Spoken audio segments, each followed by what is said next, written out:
Welcome to Akahi Tutors, Ile-ife. I'm Elegbede Usman Ishola. I'm here to solve physics problem with you, and this is the question. The displacement of a lorry is given as this, such that x is in meter and t is in seconds. At what time will the lorry be momentarily at rest? This kind of question, you will all agree with me that this question comes from motions, and which aspect of motion is an instantaneous motion. And you know that they say that the displacement is given as this, and after this thing they now say that such that x is in meter and t is in seconds. Since they give you the displacement and the time, you know that they are talking about the velocity. The formula for finding the velocity is equal to displacement all over time.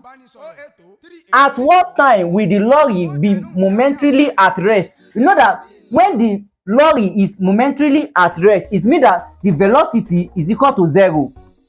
But let's go back to what they give us. They say that given that this is the displacement, now say that the y dx, this is our displacement all over time, is equal to 0 because this is the velocity, and this is what they give us, that this is our displacement. Now put it in the equation like this: t cube minus 2t square 4t plus 7 is equal to 0.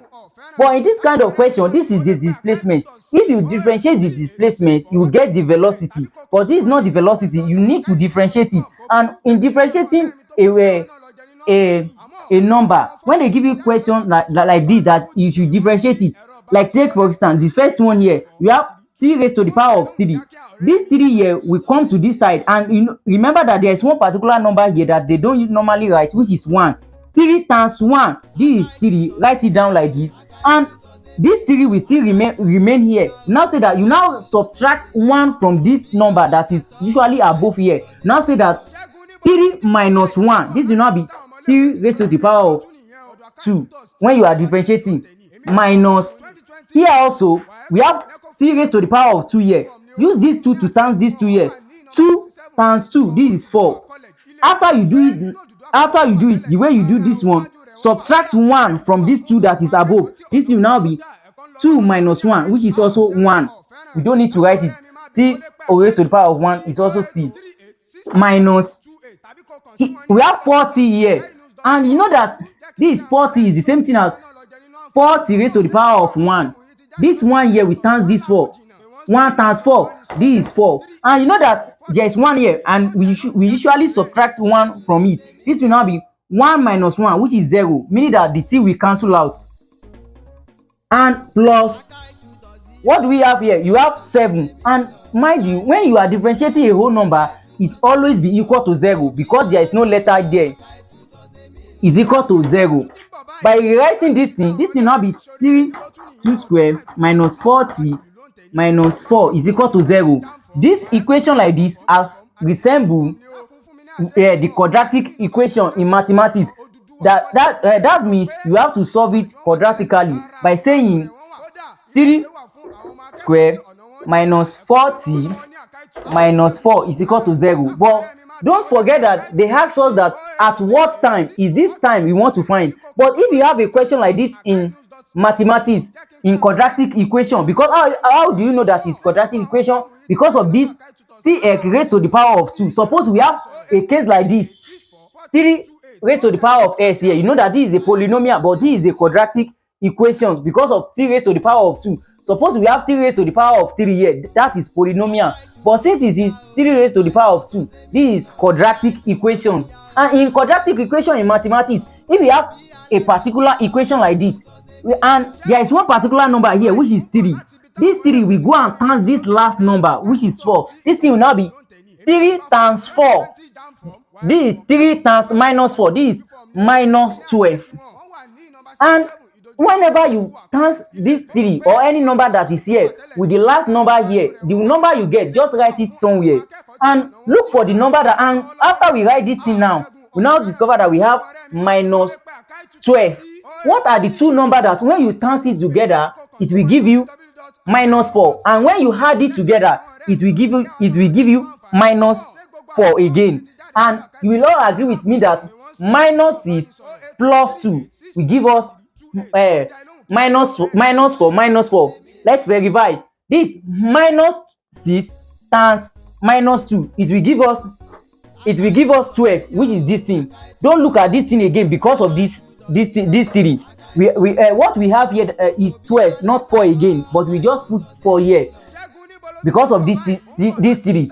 Minus 6 plus 2. When if you use like this, the first one is 6 times 2. This thing will give minus 12.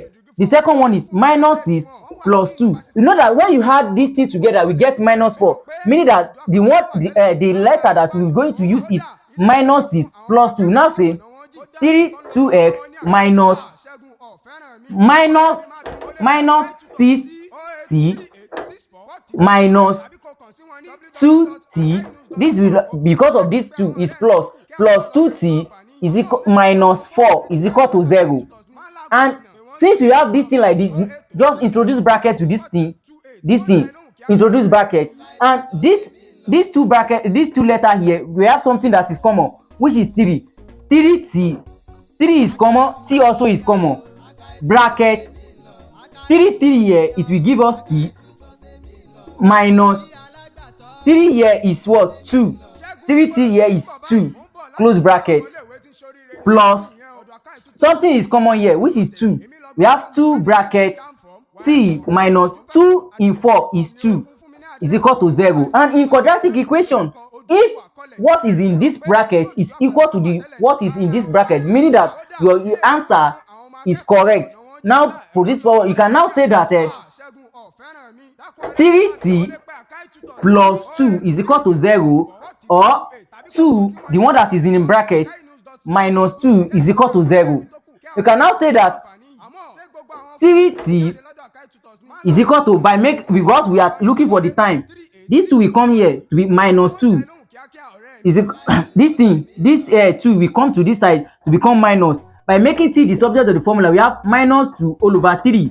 This is our first answer, because you know that in quadratic equation you have to get 2 answers. And our second option here, we have from t minus 2. When this thing go to this side, t is equal to plus 2. And you know that in this question like this, we are going for the positive one. You will all agree with me that our answer for the time here is 2. Let's go to the options. Option A says 0, option B say 1, option C say 2, option D say 3x. You will all agree with me with all what we have done, that our correct answer to this question is C, which is 2 seconds. Thanks for watching. You can join us on our next video. Thank you.